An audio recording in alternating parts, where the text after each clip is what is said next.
before time, before creation, before anything we know, who or what existed. Imagine a place where time had no beginning, where there were no stars shining in the sky, nor solid ground beneath our feet. In this vast and infinite nothingness, there was someone. Who would this being be? Who transcends the very concept of existence? This is the mystery that invites us to explore the depth of a truth that challenges our understanding: God. But not a God created by human hands or forged by ancient myths.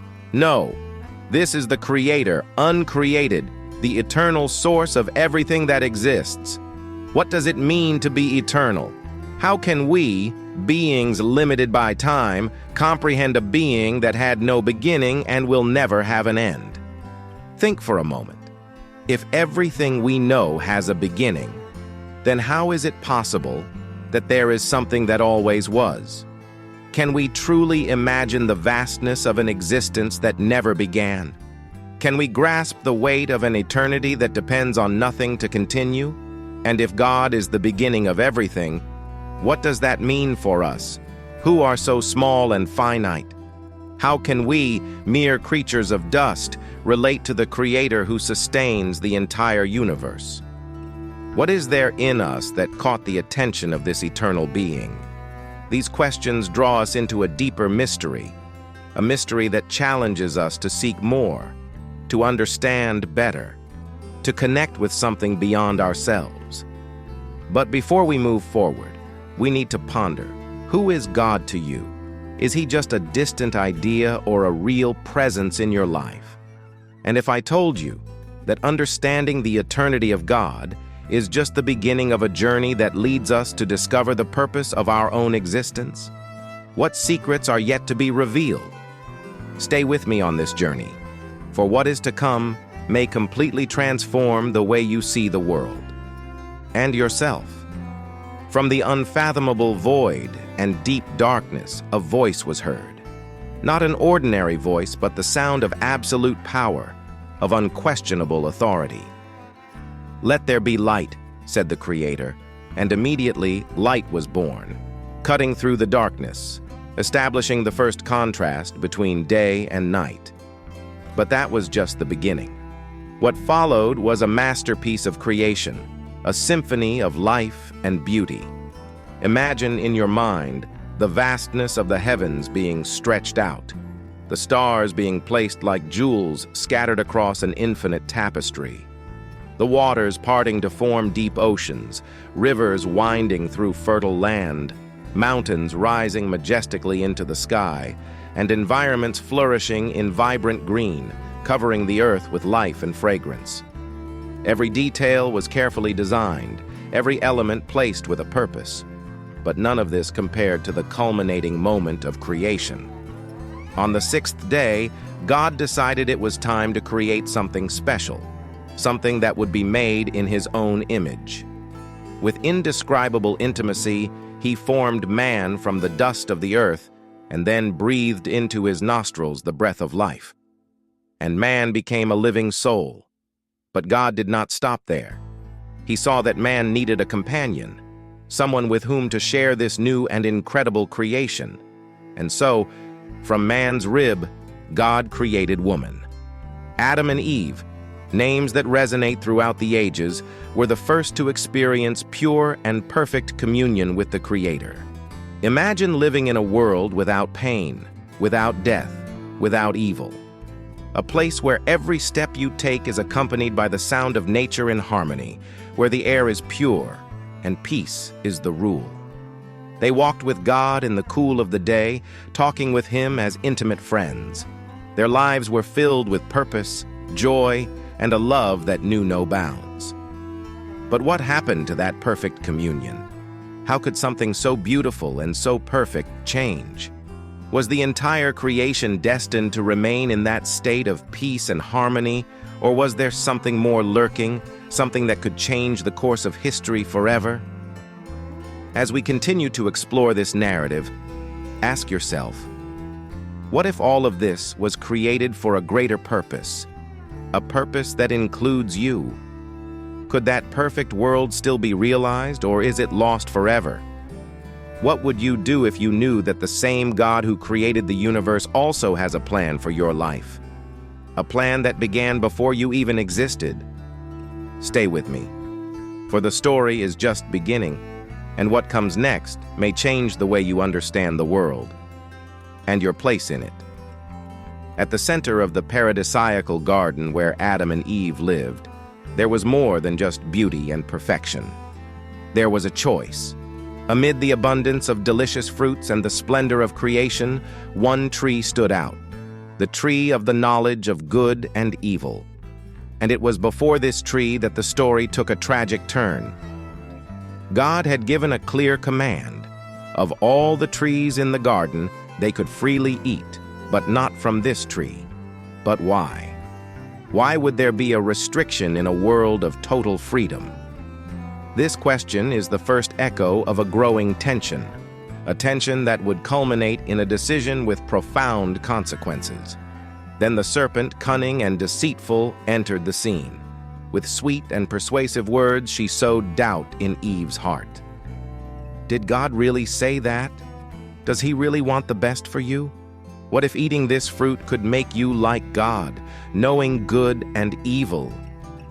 Eve looked at the fruit, and in her desire to know more, to be more, she gave in to temptation.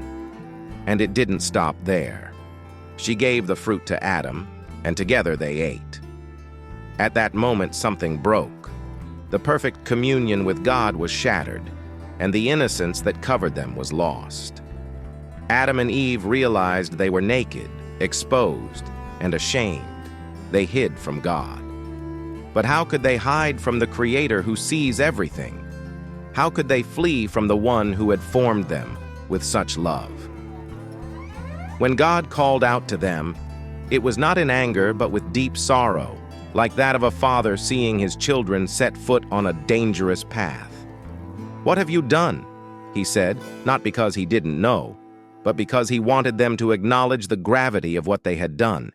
And at that moment, the curse of sin began in the world. This decision, this single act of disobedience, opened the door to something that was never meant to exist: sin. And with it came suffering, pain, death, and separation from God. What was once a world of harmony and perfection was now tainted by the darkness of evil. But it wasn't just Adam and Eve who would suffer the consequences. Their descendants would inherit this fallen nature, this inclination to sin. And as humanity multiplied, wickedness spread like a poison, corrupting hearts, leading to violence, corruption, and depravity. What began as a simple act of disobedience turned into a wave of destruction that devastated creation. But here arises a crucial question. If the world was created to be perfect, why did God allow sin to enter? Is there a greater purpose behind this? And if so, how does it connect to our own lives and the choices we make every day? The fall was a tragedy, but it was also the beginning of a new story, a story of redemption and hope. Because even in the deepest darkness, God's light does not go out. And this light, as incredible as it may seem, still shines for all those who seek it. So, what comes next? How will God respond to the corruption of His creation? Will He abandon the work of His hands, or will He forge a path to restoration? Stay with me, for the next chapter of this story may hold the key to understanding the destiny of humanity, and yours too. As humanity spread across the earth, the darkness of sin grew like an unstoppable shadow, obscuring the beauty of creation. What had begun with Adam and Eve's disobedience now manifested in widespread wickedness. Violence became the norm, corruption permeated every heart, and the earth was filled with immorality. The creation that had once been called very good was now marred by sin and depravity. But in the midst of this chaos, there was one man who was different, a man who refused to follow the path of evil. Noah, a righteous and blameless man in his generation, found favor in the eyes of God. Imagine In a world engulfed in darkness, a single man shining with the light of righteousness. But what happened next? Could God save creation through just one individual? The answer came in a divine revelation. God, in his justice, decided that he would not allow evil to continue destroying the world he had created. He pronounced a severe but just judgment. The earth would be purified by a flood, a cataclysmic deluge that would destroy all life, except for those saved by him. God instructed Noah to build an ark, a giant ship that would serve as a refuge for him, his family, and pairs of every species of animal. Picture this: Noah, working tirelessly, day after day, under the skeptical and mocking eyes of those around him. Building a ship of such magnitude far from any body of water seemed like madness to everyone except Noah, who trusted in God's word. And then, the day came. The doors of the ark were closed, and the floodgates of heaven opened. The waters rose, covering mountains, sweeping everything in their path. The earth, once vibrant and full of life, was now submerged in a sea of judgment. Noah and his family, holding firmly within the ark, heard the sounds of the flood around them, the roar of the waters, the furious wind, and the eerie silence of destruction. For 40 days and 40 nights, the rains fell incessantly, and the flood covered the entire earth. But while the waters swept away corruption and sin, the ark floated, protecting those whom God had chosen to continue the human and animal lineage. Noah, his family, and the animals within the ark were safe, not by their own strength, but by God's grace. And then, as suddenly as it had begun, the rain ceased, the waters receded, and the ark came to rest on Mount Ararat. After months of waiting, dry land finally reappeared, and God, in his mercy, made a new covenant with Noah. He placed a rainbow in the sky as a sign of his promise that he would never again destroy the earth with a flood. What does this story teach us about the nature of God? He is just and does not tolerate evil, but he is also merciful and provides a way of salvation for those who seek him. But what about us? Are we living in a world so different from Noah's? Corruption and wickedness still exist around us, and the choice between following God's way or the path of sin is as relevant now as it was then. And what if God, in his infinite wisdom, is calling us to be like Noah in our own generation? Will we have the courage to trust in his word, even when it seems impossible? And what does it mean to live under the promise of the rainbow, knowing that God never fails in his promises? The story of the flood is not just a tale of destruction, but one of hope and renewal. A new beginning for humanity, a reminder that God always makes a way for salvation, even in the darkest of times. But the journey of faith continues, and there is much more to discover about God's purpose for the world and for each of us. What will happen to Noah's lineage? What is God's plan to restore creation? Stay with me, for we are just beginning to uncover the secrets of the divine story. With the flood, the world had been purified, and the story of humanity began anew through Noah's lineage. But God, in his infinite wisdom, had a greater plan, one that would extend through generations, culminating in a promise that would forever change the course of human history. In the midst of a barren and hostile land lived a man named Abraham. He was not a king, nor did he possess immense wealth, but there was something in Abraham that caught God's attention. Perhaps it was his faith, a faith so profound that it defied reason and believed in the impossible. And it was this faith that God chose to be the foundation of an extraordinary promise.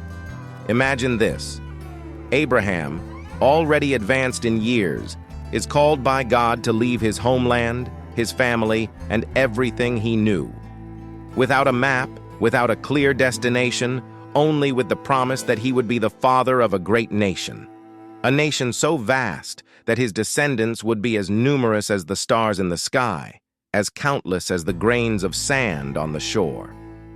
But there was an apparent problem. Abraham and his wife, Sarah, were old and childless. How could he become the father of a great nation? How could he trust in a promise that, to human eyes, seemed impossible? And yet, Abraham believed. He trusted in God's word, even when everything seemed contrary to logic and reality. And God, faithful to his promise, did the impossible. Sarah, in her old age, conceived and gave birth to a son, Isaac. This child, the heir of the promise, was the beginning of a lineage that would span generations, a people chosen by God to be a light to the nations. But Abraham's story is not just about the birth of a son. God led him on a journey of faith, tests that would prove his love and devotion to the Creator. One of the most profound was God's request for Abraham to sacrifice his own son, Isaac. Imagine Abraham's anguish, the conflict in his heart. God had promised that his descendants would come through Isaac, and now he was asking Abraham to offer his beloved son as a sacrifice. But Abraham, with unwavering faith, obeyed. He took Isaac to Mount Moriah, prepared the altar, and in the final moment, God intervened, providing a ram to be sacrificed in place of Isaac. This story is not just about a test of faith, but about the revelation that God is faithful to his promises, and that he provides a way even when all seems lost. God's covenant with Abraham was sealed, and through his lineage would come a blessing that would extend to all nations. The descendants of Abraham, known as the people of Israel, were chosen to be a set-apart people, a holy nation. But the promise was not limited to them. God promised that through Abraham's lineage, all the nations of the earth would be blessed. What does this mean? And how did this promise unfold throughout history? The story of Abraham teaches us about the importance of faith, even when the path is unclear. It challenges us to trust in God, even when reality seems to contradict his promises. But it also reminds us that God's promises are vast and far-reaching, touching lives beyond our own. So, what does it mean to be a spiritual descendant of Abraham? How do the promises made to him connect with us today? Abraham's journey of faith was just the beginning of a divine plan that extends to the present. And this story, filled with challenges and triumphs, still resonates, calling us to explore what it means to be part of this legacy of faith. As we continue, ask yourself, how could the faith of one man impact the destiny of all humanity? And if God is calling you to a similar journey of faith, how would you respond?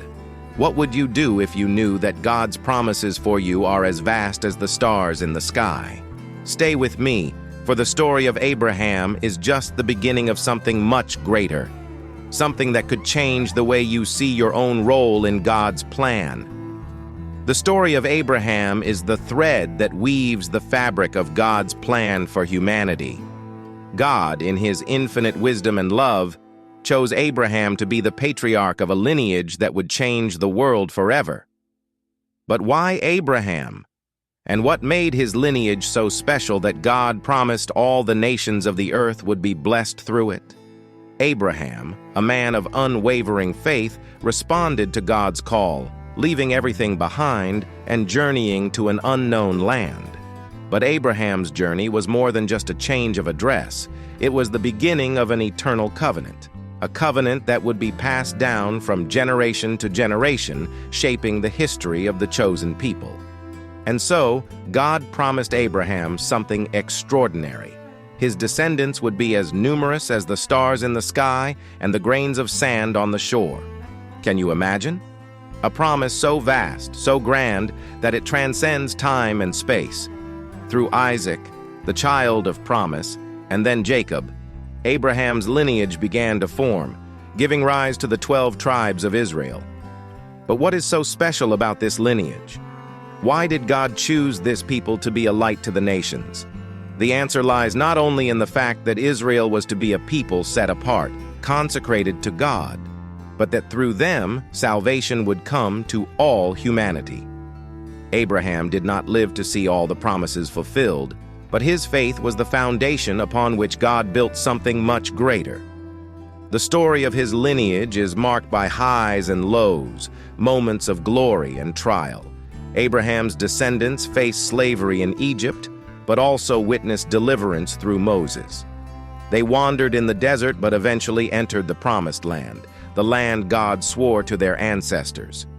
But God's promise to Abraham was not just about a physical land or a specific nation. It was a spiritual promise, a covenant of blessing that would extend to all the nations of the earth. And this promise found its fullest fulfillment in Jesus Christ, the descendant of Abraham, who brought salvation and reconciliation to all, regardless of race or nation. Have you ever considered that through Abraham, God was preparing the way for the redemption of all humanity? That the faith of one man could trigger a plan of salvation that would span centuries and reach us today? And that as heirs of this promise, we too are called to be a light to the world? The story of Abraham's lineage is a powerful reminder that God does not choose the obvious or the strongest, but those who have faith, those willing to follow his call, even when they cannot see the full picture. And just as Abraham was, we are challenged to trust in God, to believe that his promises are true, even when everything around us seems contrary. So what does it mean for us today to be part of this spiritual lineage of Abraham? How can we live in a way that reflects the faith of the one who was called the friend of God?